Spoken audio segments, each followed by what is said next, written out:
See, I couldn't care less about the protest side of this, and I think it's mischievous of the reporter to say, the resistance is growing.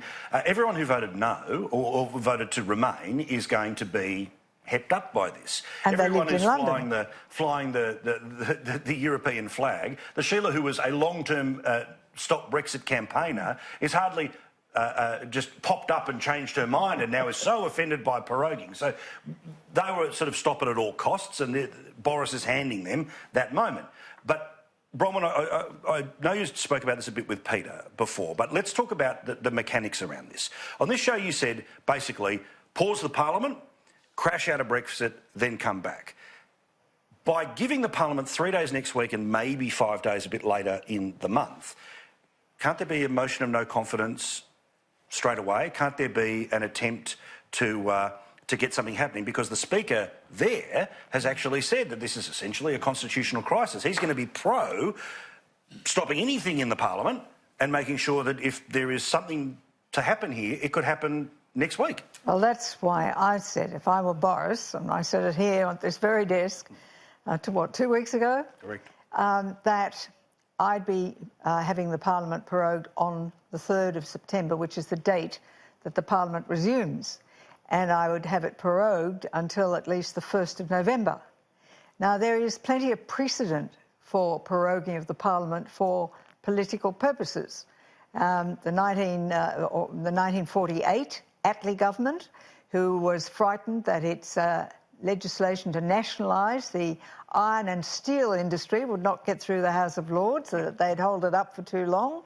They prorogued the Parliament so they could lessen the time it could be held up and get it through. And the one that really gets me the most is John Major. Yeah. John Major himself prorogued the Parliament for the very political purpose that he did not want the report that had just been published into the infamous Cash for Questions scandal. He did not want it debated in the Parliament, so he prorogued it. And he's out there having a go at Boris. And he's having a go at Boris. He prorogued the Parliament for a 3-week period and then had the election with a 6-week period, so that the Parliament was closed down virtually for two months, which is about the same time if you go from the 3rd of September to the 1st of November. I would not be taking the risk. You've got the Lord Doherty hearing commencing on the 6th of September. You've got people like Dominic Greaves saying, if this is the only way, I'll vote with Labor if that's the only way we can stop it. As I understand it, they haven't got the numbers to do that.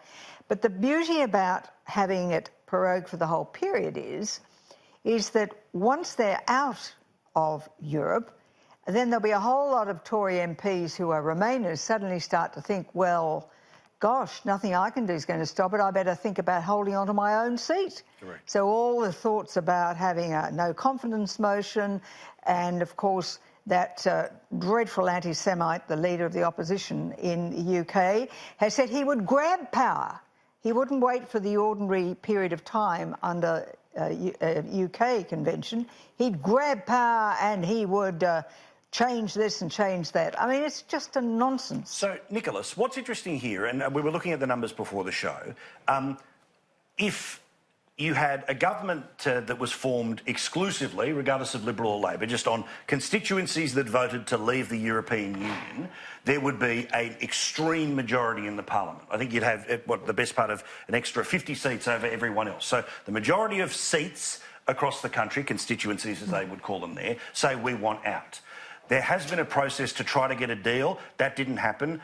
So then they kicked it down the road to the date that they're going to now. So Johnson's calculation must be, if you want to stop me crashing out, that's fine. Let's go back to the very people, the majority of seats in the majority of the country that said, we want out. Good luck trying to hold on to those seats.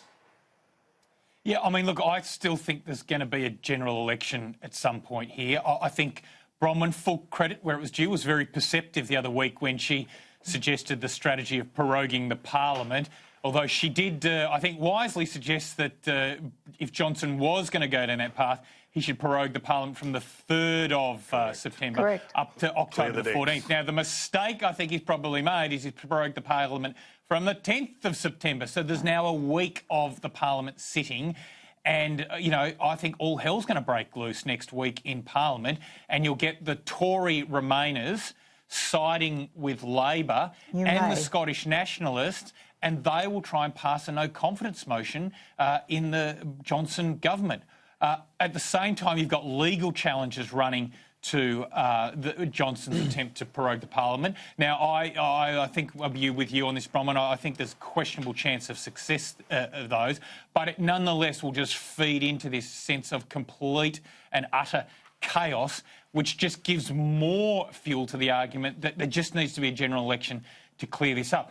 The final moral reason why I think there should be a general election is because I think any sort of person who's been following this all closely would say that when the British people voted on this issue last time, they didn't vote with full information. I think they voted with a reasonable expectation that if they were voting to take Britain out of the EU, that there would be a deal negotiated with the Europeans to manage that transition. And now that they're looking down the barrel of a no-deal Brexit and everything that comes with that, I mean, there's a report this week talking about fuel shortages, food shortages, medicine shortages, huge job losses when 40% tariffs hit companies that rely on.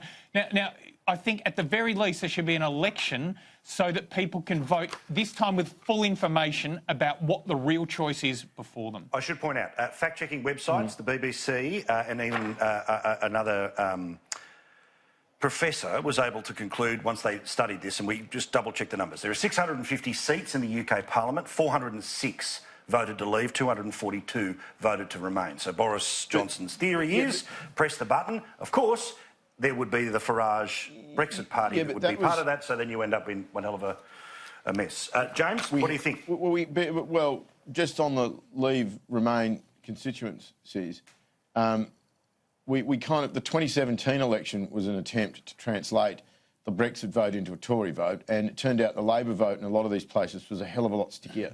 No, fair point. But I'm just saying that's his strategy. And so I don't think that you can consider the two, and particularly because there are a lot of Remain seats that are held by Conservatives that are in the South who are in a lot of trouble. I actually think one thing I think that we haven't mentioned yet is I think that Johnson has now essentially beaten his internal opponents and the opposition. The opposition cannot agree on what they would do, even if they could muster a majority against him. There might be a majority for a no confidence motion, but a no confidence motion doesn't necessarily mean that the election can be held after October 31. What is looking more and more likely now is that there's actually going to be a deal with Europe.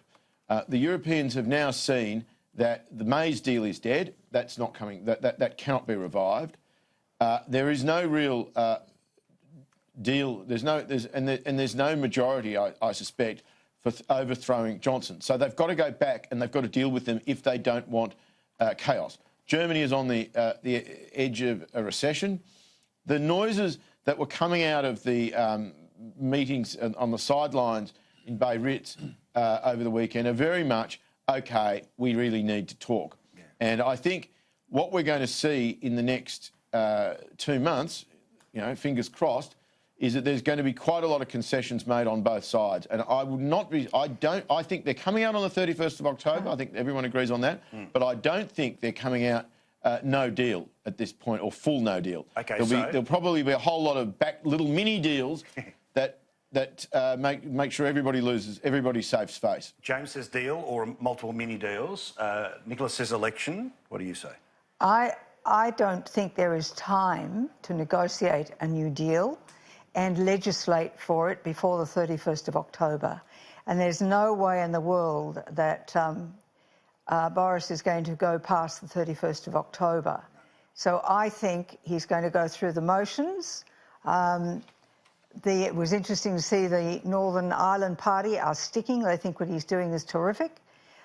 He's going to go through the motions of, yes, of course we'll talk to you, Angela and Mr Macron. But at the end of the day, I think it's more likely to be a no deal. And there is no need. You can bypass Article 50 altogether which is what Mrs May was trying to focus everything on, bypass it altogether and start to negotiate a free trade agreement under the GATT, General Agreement on Tariffs and Trade, and also in the interim, once Europe understands that it is likely to be a no-deal Brexit, then you can put a whole lot of things in place by regulation to ensure that trade still flows. The most important thing about getting out of Europe, the most important thing is to be no longer subject to immigration, no longer to be subject to their international courts, overruling British courts and having sovereignty back in the UK. And that's what Brexit is really about.